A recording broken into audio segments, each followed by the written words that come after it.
जिला मुख्यालय से 10 किलोमीटर दूर स्थित बसंतपुर, जहां आप देख सकते हैं कि जननायक विश्वविद्यालय जिस बिल्डिंग में चल रहा है, उस बिल्डिंग का निर्माण कैसे हुआ, उस समय पूर्व सांसद चंद्रशेखर जी के प्रयास से ये भवन बनकर तैयार हुआ।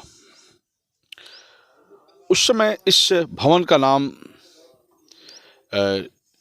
एक म्यूजियम के रूप में दिया गया कि जो देश में जो शहीद हुए हैं उन शहीदों के लिए एक संग्रहालय बना। पूर्व प्रधानमंत्री चंद्रशेखर के निधन के बाद बसंतपुर शहीद स्मारक सूना हो गया। उसके बाद अखिलेश सरकार आई और यहाँ समाजवादियों के प्रयास से अखिलेश यादव ने इस जगह पर चंद्रशेखर विश्वविद्यालय की घोषणा की और बनकर तैयार तो भले ही नहीं हुआ, लेकिन इस भवन में आज की डेट में विश्वविद्यालय चल रहा है। लेकिन विश्वविद्यालय के निर्माण को लेकर शासन पूरी तरह से गंभीर है और विश्वविद्यालय किस तरीके बने, कैसे स्वरूप उस बेहतर हो, उसको लेकर काफ़ी प्रयास शासन और प्रशासन की तरफ से चल रहा है। ये सुरहा ताल, हम जहाँ खड़े हैं बसंतपुर का ये सुरहा ताल, इसके बगल में आप जाएंगे ताल। अभी ये तो चूँकि डूब क्षेत्र है, बरसात के दिनों में जब बाढ़ आती है तो यहाँ चारों तरफ पानी लगा रहता है। कभी कभी तो यूनिवर्सिटी में भी पानी पूरी तरह से जो है अपना कब्जा जमा लेता है। तो पूर्व प्रधानमंत्री चंद्रशेखर के प्रयास से जो ये बसंतपुर का स्मारक बना, ये वही जगह है जहाँ प्रधानमंत्री से लगाए, मुख्यमंत्री से लगाए, देश के बड़े नेता, चाहे केंद्र में चाहे वो स्टेट में, सारे लोग यहाँ आए हैं और कोई शिलान्यास किया है, कोई लोकार्पण किया है। 2001 की बात मैं कर रहा हूँ, उसके पहले की ये परियोजना है। लेकिन 2001 में जब चंद्रशेखर जी थे, मैं भी उनके साथ इस जगह पे होता था, चूँकि उस समय मैं एक अखबार में था, आज भी हूँ, और उस समय मैं कवरेज करने के लिए चंद्रशेखर जी के साथ मैं आता था यहाँ। ये बिल्डिंग वगैरह उस समय नहीं बनी थी, सब सुना था, सब खाली जगह थी। धीरे धीरे बिल्डिंग बनी, धीरे धीरे पार्क बना, फव्वारे लगे, भवन बने, बाउंड्री हुआ, तमाम चीज़ें हुई। या भोजपुरी शोध केंद्र भी बना, वृद्धाश्रम भी बना, म्यूजियम भी बना, फव्वारे भी लगे, डाक बंगले भी बने, गेस्ट हाउस भी बने, तमाम चीज़ें बनी। और उसका उद्देश्य ये था कि जब चंद्रशेखर जी के साथ जो अधिकारी बैठते थे, ये चर्चा होती थी कि देश का सबसे बड़ा ये स्मारक बनेगा और जितने देश में शहीद होंगे उनके नाम का एक ऐसी मतलब उस पर शोध लोग कर सकते हैं कि देश के में कौन कौन लोग शहीद हुए हैं, कैसे मतलब उनका क्या इतिहास रहा, उसको लेकर एक म्यूजियम हॉल भी बनाने का प्रयास हुआ, जो आप देख सकते हैं। आइए हम आगे बढ़ते हैं।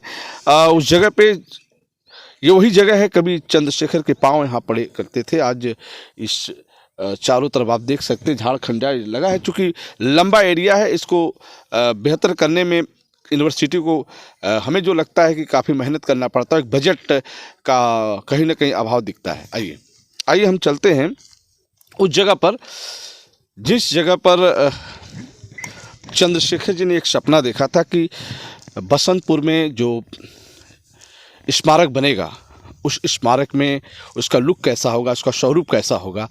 अब ये एरिया काफ़ी बड़ा है, लेकिन चूँकि झाड़ लगा हुआ है इसलिए आपको समझ में नहीं आ रहा होगा। लेकिन आप देख सकते हैं कि जो फर्श बना है, जो ये मार्ग बना है, वो कितना सुंदर है।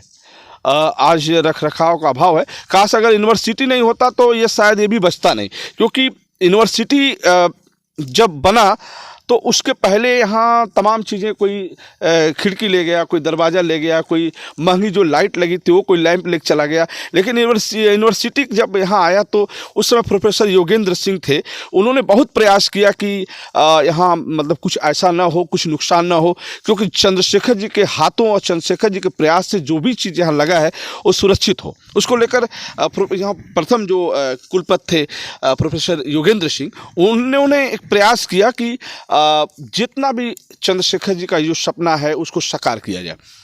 चंद्रशेखर जी का सपना यही था कि बसंतपुर का स्मारक, शहीद स्मारक दुनिया में जाना जाए। थोड़ी ही दूर पे जाएंगे, सुरहा ताल है। सुरहा ताल में उसमें मोटर बोट चलते थे। अब पास में एक फवारा है, जो इसको लोग कहते थे एशिया का सबसे बड़ा फवारा, यहाँ के लोग कहते थे। हालांकि वो दिख नहीं रहा इसलिए कि झाड़ लगा हुआ है। लेकिन इसके निर्माण में जितना चंद्रशेखर जी ने मेहनत किया, जितना प्रयास किया, उनके जाने के बाद किसी जनप्रतिनिधि ने इस पर सोचा नहीं। उनके पुत्र को बलिया वासियों ने एक मौका दिया, सांसद 2 बार चुना। नीरज शेखर की बात मैं कर रहा हूँ। नीरज शेखर ने भी इस अपने पिता के सपने को साकार करने के लिए, खास तौर पे इस स्मारक को बेहतर बनाने के लिए कोई प्रयास नहीं किया। तो बलिया जैसी जगह में खास तौर पे चंद्रशेखर जी ने जो सपना देखा वो पूरा नहीं हो पाया। जिस जगह पे चंद्रशेखर जी ने स्मारक की बात सोच रखी थी, आज उन्हीं के नाम से आज यूनिवर्सिटी यहाँ चल रहा है। अब तो यूनिवर्सिटी के नाम पर करोड़ों का बजट भी आ गया है और उसमें ये प्रयास हो रहा है कि यूनिवर्सिटी को बनाने के लिए एक नक्शा भी बन गया, सब कुछ हो गया। लेकिन कहीं ना कहीं ये आ रहा है कि डूब क्षेत्र है, इसमें इतना करोड़ों रुपए लगाना कहीं पानी में न बह जाए, इसको लेकर भी एक प्रयास चल रहा है, एक सोच चल, एक मंथन चल रहा है कि उस पर क्या होगा वो तो प्रशासन जानता है, शासन जानता है। फिलहाल हम उस पर नहीं जाना चाहते हैं, लेकिन हम ये इतना ज़रूर बताना चाहते हैं कि यूनिवर्सिटी के विकास के पहले, यूनिवर्सिटी के आने के पहले सुरहा ताल, बलिया का ये सुरहा ताल और बलिया का शहीद स्मारक बसंतपुर जो राजनीतिक सुर्खियों में था, जो बेहतर था, आज अपने हाल पे आंसू बहा रहा है। फिलहाल बस इतना ही। देखते रहिए यूपी आजकल में रोशन जायसवाल। इस समय